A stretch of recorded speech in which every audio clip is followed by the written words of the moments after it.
Hi, welcome to the Org Design podcast. You're listening to Amy Springer and Tim Brewer, co-hosts of the Org Design podcast. And our guest for this episode is Ariana Poirier.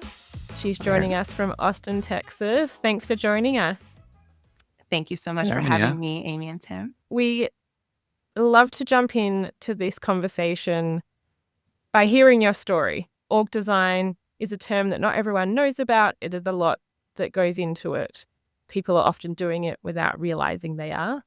Can you tell us a bit about your story and how you ended up in the org design space?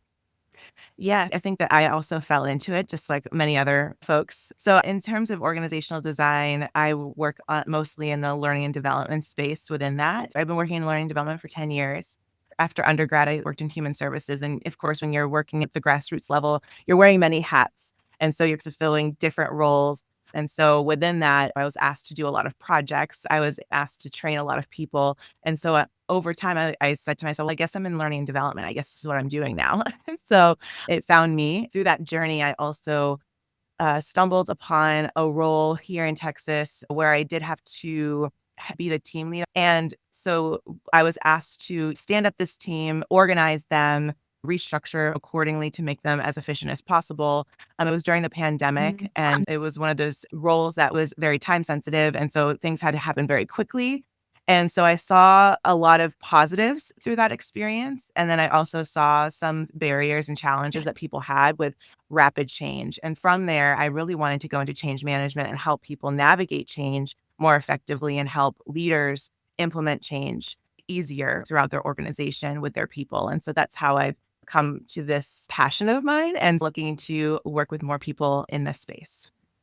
Ariana, leading off what your passions are, can you share with us a little bit about why do you think change is so difficult for leaders to undertake? And me and Amy have observed talking to different people that sometimes they're avoidant of the change. Sometimes it's just incredibly high stakes. For the leaders listening in now that are considering a big change, what do they need to consider when they're looking at that? What's the undercurrent that prevents people from making changes more easily? What have you learned doing that in your work? So I think us as people, as a species, we cling to the familiar.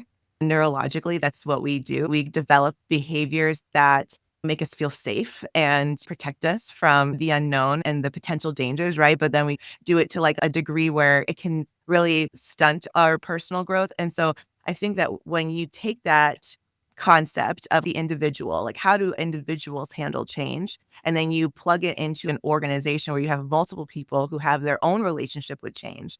You have some people who are like super gung-ho, let's do it. You have that saying, you either like jump in the pool, like you don't even test the water, you just jump right into it.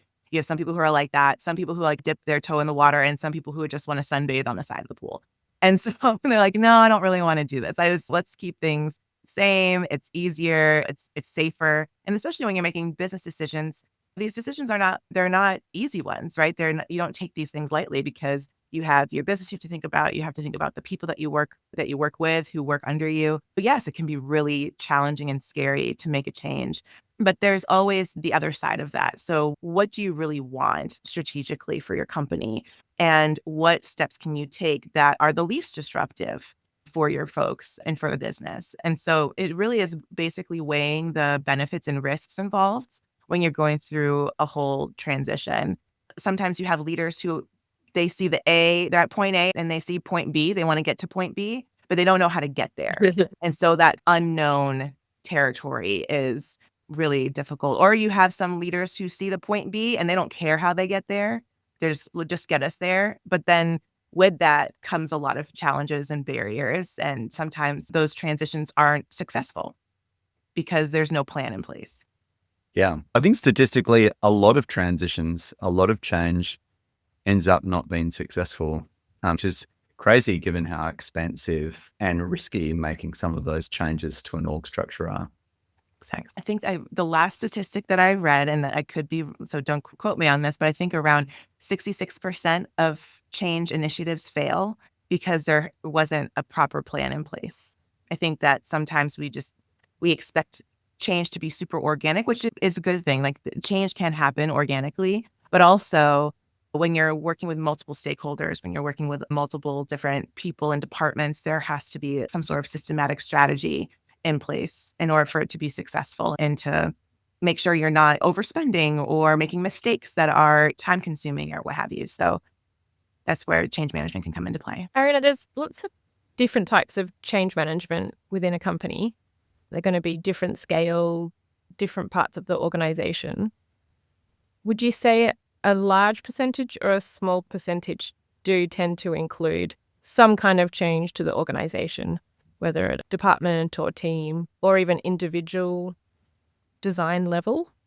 I think there is, wherever there's change, there's people involved. So people have to be involved. And when you are implementing, whether it's a new software that you're trying to implement system wide, if you're trying to do an org design change, if you're trying to stand up a new project, whatever that is, there's people that are involved in that. And so making sure that your people are prepared, whether it's through training, whether it's through communication, like what's your communication strategy? There's so many different variables that you have to consider to get people ready to adopt that new change or that new project and make it successful. So I think it is in every single type of change that you have, because wherever changes, there are people. I guess with your previous learning and development hat on, with your previous experience as a team leader, it sounds like these are really important skills for every leader to have because it is in almost every business change. From your experience, do you feel like most leaders are given a chance to develop those skills, or do you feel like they are left to find their own way and make errors and get it right sometimes? Yes, I think that's definitely a part of a leader, like the leadership development journey. Yes, change management can be very strategic, right? There can be processes in place. It can be very tactile, but there's also this human element, this almost, people say soft skills. I like to call them human skills that go along with change management, where you have to really have this level of emotional intelligence. If I'm a leader and I have my own relationship with change, right? I might adopt change really well and I adapt really well. I'm very agile in my role. But maybe my team members aren't, or maybe certain other leaders that are under me are not as agile. So recognizing, okay, I might be fine with this, but maybe some other people might not be. Or vice versa. Maybe I really struggle with change. I really struggle with the process of navigating the unknown and how to lead others into the unknown. But some other people that I work with might be fine with it. So it's really this interesting dynamic, I think, that happens among leadership. And I think that a lot of leaders are put into their roles, especially if they're promoted from within, that don't get a lot of training. That's the one big conversation within the training space, is that we have a lot of leaders who are really great individual contributors who get put into a leadership role, but don't really have a lot of leadership training, how to lead others or manage others. And so when you have a change that comes along, that's where it can be really challenging for leaders who don't have a lot of support or training in leadership development. And so I think it definitely can be a very layered process of trying to develop your people, yourself and the people around you. Is there a tool or some steps that you recommend to people that are undergoing a big change like that that can help them understand those different variables within themselves and within their team? I'm a certified change management practitioner through the ACMP, which is the Association of Change Management Professionals. And so they provide a standard that you can build off of. So if you're interested in pursuing change management for yourself or your team, you can look into that certification. There's different trainings you can take for that. And what's great about this standard is that it's adaptable. So you can scale it no matter what project you're working on. It's similar to ProSci. That's another one that is very popular in the change management space. So you can be certified in ProSci as well. And there's a couple other ones that are out there. But if you are in the space of trying to look for different tools, I don't really have any software specifically off the top of my head right now to utilize, but really thinking about the strategy around change. So what is your vision? Like really starting with your vision. And then from there, thinking about what the strategy is around your vision, planning it, thinking about your communication plan, your learning plan, who are the stakeholders involved? Who's going to be your champion? Who's going to be the one who's going to drive this change? That's also really important. So thinking about your players is very strategic process. It's really helpful when you see everything from the big picture when it comes to a change, and how are people affected by it and what are the risks involved. Ariana, thinking about something that we heard from another guest on the podcast, and they talked about the cost of change, and they referred to their thinking on you either invest into building conviction early, or you will pay the same or more in having to convince people all the way through the change. How do you think about this change will be fine? And the bigger the change, obviously, the more complex it is, the harder that is to do, and the more pieces there are to play. What practical things you do, or what practical things can a leader do in their organization to improve the level of conviction about a change?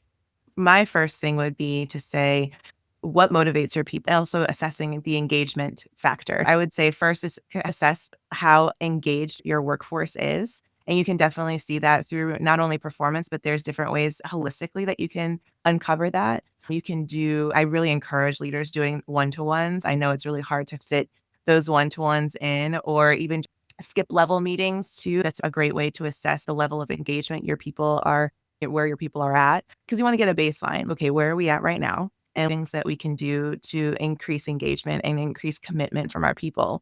And with that is also uncovering what motivates them, and really just building that rapport.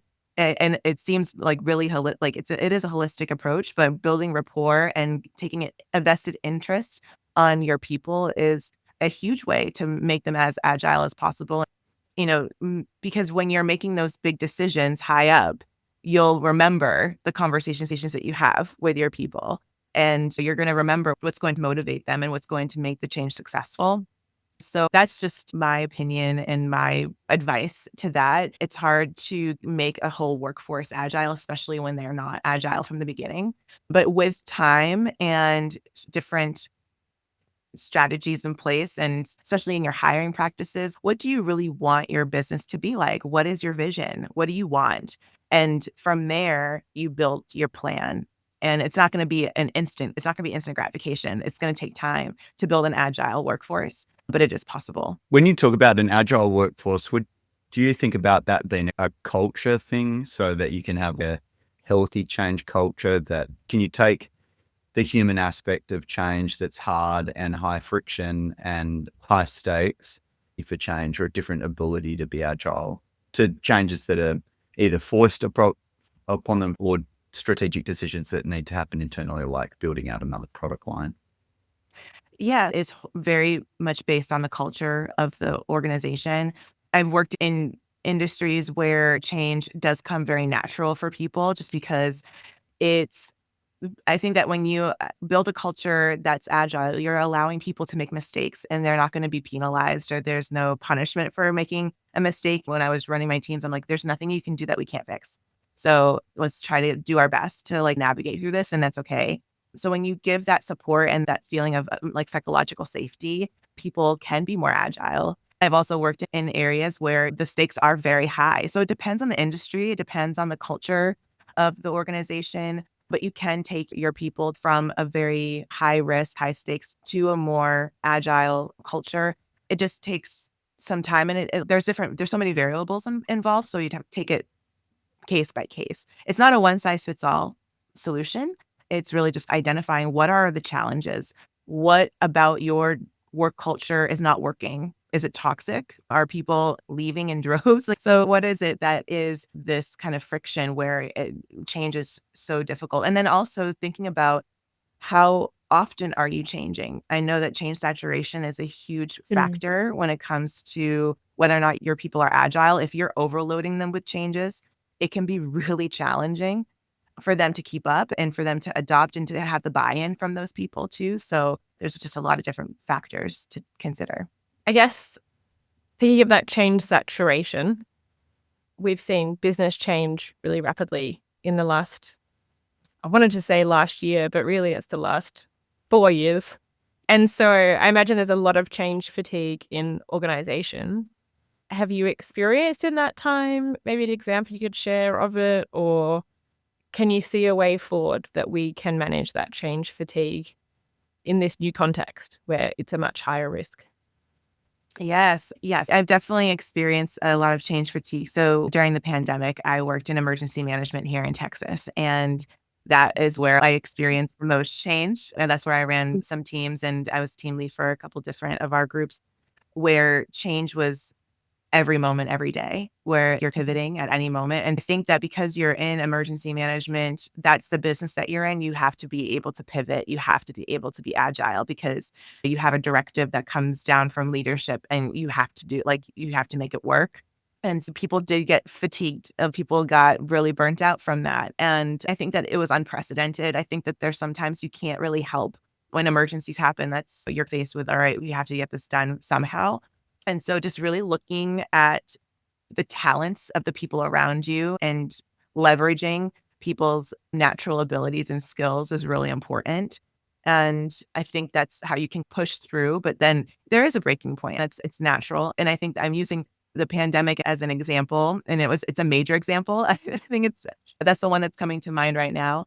But you have to figure out how people can be resilient. I think that's where I saw the most resilience was through that position and that experience. Yeah, it was an incredible experience, but I think that you see people have moments of burnout and then and they figure out how to bounce back. When we hit stop record, every leader on earth suddenly becomes excellent at one part of change management. What would you like that to be? That's a good question. I would encourage leaders to, I think, just reconnect with their people. I think that it can be really easy to get busy with the day-to-day because there's so many things that we ask leaders to do. And so you have like multiple meetings and you're just competing priorities, but really reconnecting with your people is going to be the most holistic way of building an agile company or culture within your organization, but also it allows you to not only reconnect with your people, but also reconnecting with yourself. And so I think that if leaders took more time to have a holistic approach to their leadership style, explored their abilities as a leader, it will affect the people around them greatly, I think, more than they realize. I think that leaders have more of an impact than they give themselves credit for when it comes to culture within the workplace. And so that would be one thing that I would have them walk away with, that level of emotional intelligence for sure. If that connects with the change exhaustion conversation before as well, I feel like because a key part of that must be being willing to have that vulnerability and say, hey, I know there's a lot going on. And you really need to have that connection to have that conversation.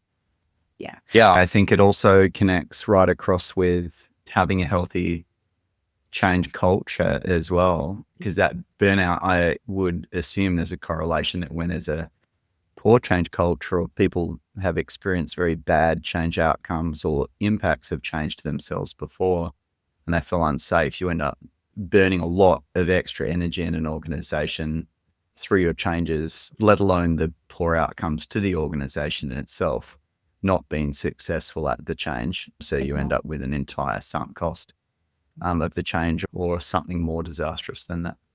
Yeah.